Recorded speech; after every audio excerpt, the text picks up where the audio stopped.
عمرك حاولت تغيّر حاجة في حياتك أو تدخّل حاجة جديدة، عادة جديدة أو روتين جديد في حياتك، ولاحظت إن أنت إزاي الحاجة دي ما بتحصلش بين يوم وليلة أو فقدت الحماس في إنك أنت توصل للحاجة دي بعد كام يوم لمجرد بس إنك أنت ما صبرتش؟ في قانون في الكون اسمه قانون التدرج، القانون ده سواء أنت حبيته أو ما حبيتهوش، مؤمن بيه أو لأ، فهو ده القانون الساري في الكون. ربنا خلق الكون في 6 أيام عشان خاطر يدّينا حكمة وموعظة، يفهّمنا إن إحنا لازم نصبر، مع إن هو كان ممكن يخلق الكون ده كله في دقيقة، في ثانية، كن فيكون.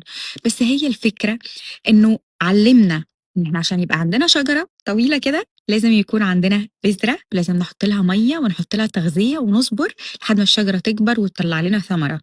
ده نفس الموضوع.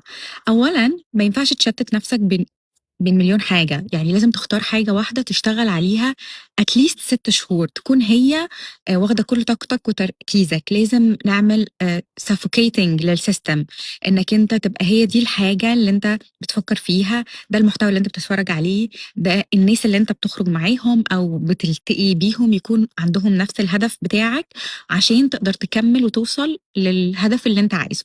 دي أول حاجة. ينفع يكون عندك حاجة ثانوية تانية، بس ما ينفعش تكون تاخد من تركيزك أو من طاقتك أو من يومك وهكذا.